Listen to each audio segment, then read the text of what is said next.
নমস্কার। আজকের এই ভিডিওতে দুটো বিষয় নিয়ে কথা বলবো। আমি জানি আমার অনেকটাই দেরি হয়ে গেছে, দুটো দিন একটু লেট হয়ে গেছে। তা প্রথম যেটা বিষয় নিয়ে কথা বলবো সেটা হচ্ছে গোটের ট্রেলার, সেটা কেমন হলো, এবং আরেকদিকে হচ্ছে দেবারার গ্লিম্পস, যেখানে আমরা সাইফ আলি খানকে অ্যাজ এ ভৈরবা অ্যান্টাগনিস্টের চরিত্রে আমরা দেখতে পেতে চলেছি।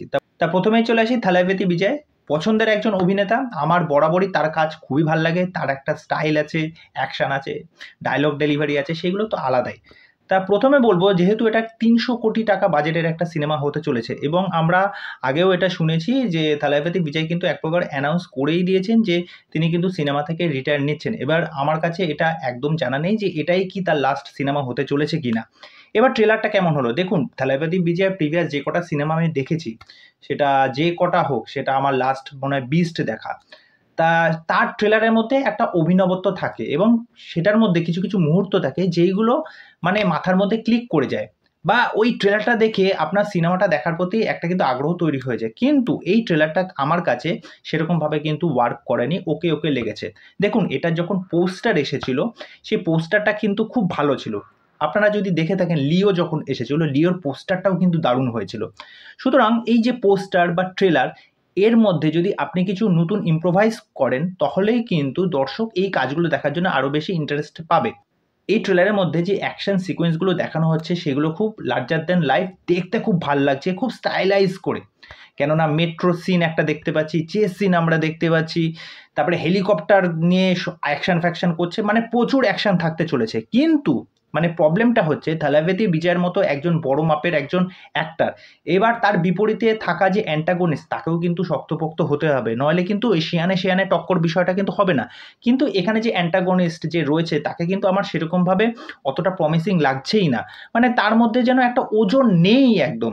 তা এই ট্রেলারের মধ্যে যে আমরা যেটা ভাবনা চিন্তা করেছিলাম যে বাবা ছেলের গল্প হতে চলেছে, এই অ্যাঙ্গেলটা থাকবে, এটা তো থাকবেই। পাশাপাশি কিন্তু থালাপতি বিজয়ের কিন্তু একটা ইয়ং ভার্সনও থাকবে। তার বাবা একজন এজেন্ট ছিল, সেই এজেন্ট নানা রকম কারণে বিট্রে হয়। এবার যে অ্যান্টাগনিস্ট, সে তার বাবাকে মারতে চায়। এবার তার পেছনেও সেই বাবা কিন্তু সেই জায়গা থেকে রিটায়ার নিয়ে নিয়েছেন। এরপর সে আবার কামব্যাক করছে, আবার বাবাকে বাঁচানোর জন্য ছেলে আবার সেই অ্যান্টাগনিস্টের বিরুদ্ধে লড়ছে। গল্প কি হতে চলেছে এটা তো সিনেমা দেখলেই পরে বোঝা যাবে। তা ওভারঅল ট্রেলারের মধ্যে যে অ্যাকশনগুলো দেখানো হয়েছে, বা মিউজিকের কাজ, যে আমি বলবো যে খুব একটা ভালো, আমার কিন্তু মিউজিকের কাজও খুব একটা ভালো কিন্তু লাগেনি।